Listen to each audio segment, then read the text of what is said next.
My name is Father Pius. I'm going to talk a little bit about theology, and I'm going to talk about it especially in the lens of St. Thomas Aquinas. I'm a priest at St. Thomas Aquinas Parish. I'm a Dominican, he's a Dominican, and therefore we're going to talk a little bit about him.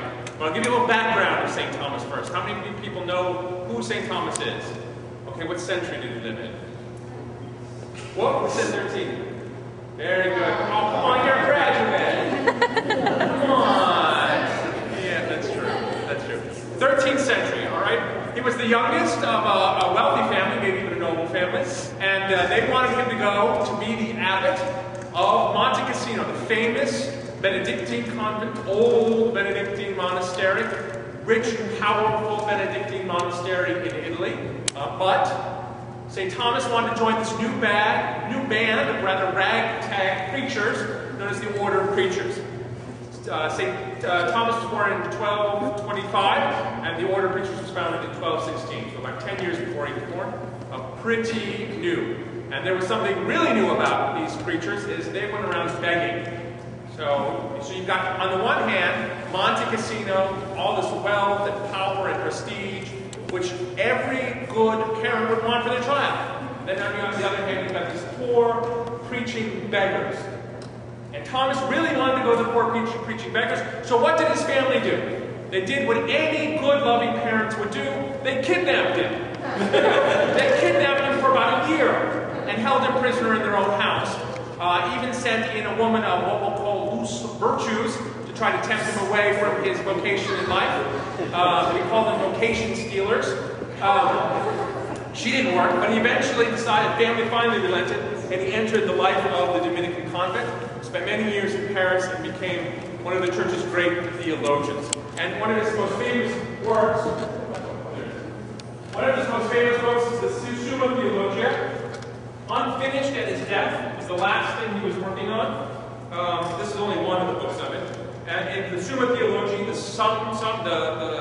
totality of theology, the totality of the study of God. And he begins that work, the Summa, it's all a series of questions and answers. So question one of the Summa is about theology. You start not with God, but really what is the enterprise you're engaged in. That's theology. And so I want to talk a little bit about theology, how Thomas understood it, and about how we can understand a little bit about theology. But, like a good Dominican, I'm not going to start at the beginning. Where am I going to start? At the end. So, at the end, our end, every person, every man, seeks the same thing. Everyone. What is it that everyone seeks? Love. No. Is that everyone you know seeks God? No. They seek happiness, that's right. You've been listening at the Paris, John Mark. Very good. Very good. Excellent.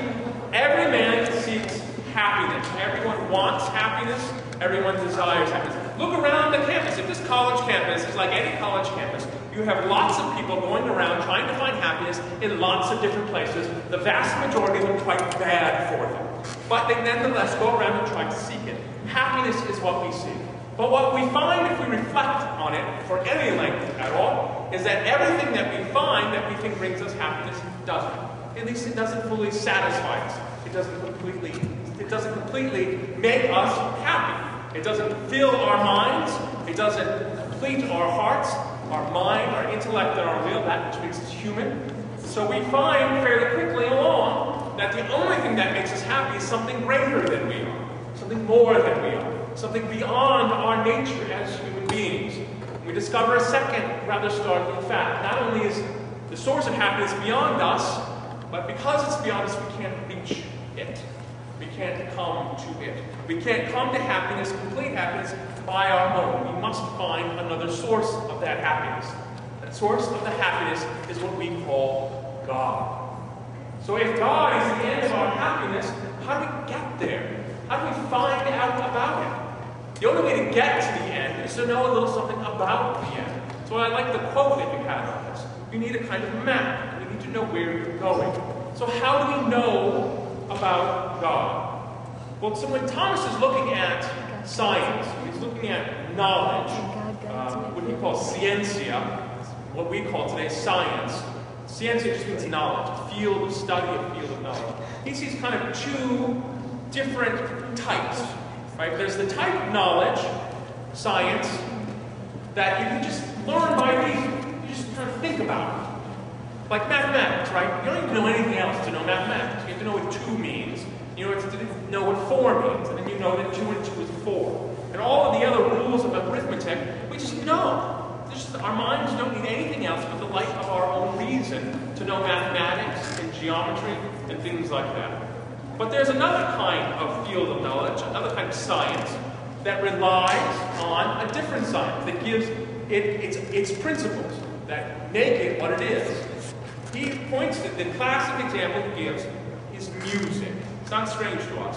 But what are the principles of music? For St. Thomas in the classics, it's mathematics. If you think about it, it makes sense, right? What's music? It's about notes and ratios of sound. But those ratios, music just assumes, right? It doesn't argue about these ratios. It takes them as given and then does something with them. The other argument Thomas gives is the science of perspective. Science of perspective, you need to know geometry for. You need to know how angles work and all that kind of thing to get perspective. It doesn't figure out what those angles are, but it figures out how they work to shape the science of perspective. Now, when coming to know about God, which science is the knowledge of God? And that's the question that St. Thomas comes with. First question Thomas asks in the Summa is reason enough alone? Is reason alone enough? In other words, a little backwards. Is reason alone enough? In other words, is philosophy all we need? Is our reason sufficient to get us to God? An obvious example and answer to this is no, right? Why? Because God is above us and God is beyond us. We need something more than reason. Now, does reason give us some information about God? Can we know something about God based on our reason? Sure, absolutely, right? We can know just by the fact that things exist that there's something that caused them to exist. Whatever it was that brought everything into being, whatever the thing is, we call it God, right? And Thomas gives lots of examples of this, what he calls his 5 ways, or the 5 proofs of God's existence. He does that a little bit later. But that doesn't give us very good information about God. He gives us information about God that's very muddled, that's not complete, that's filled with possibly a great deal of error. So, how do we come to know about God then? If God is our end, how do we come to know about Him? How do we come to know that end? Any ideas?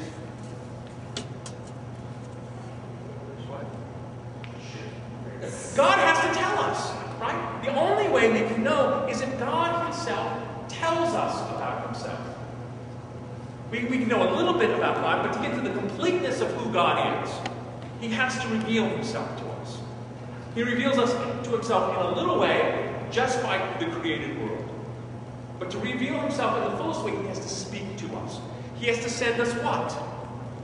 His Word, right? God has to give us a Word, His Word. And that's how we can come to know God. So, back to my discussion about the sciences. What kind of science is the science of God? It's the second type. It's the type that requires principles from somewhere else. And those are the principles of God's revelation. So theology isn't just something you sit back and think about. It's not something your own mind can come up with. You can't come up with the principles of theology on your own. You have to receive them from God. The principles of theology are God's revelation of Himself. And that is on which all of theology is based, or must be based.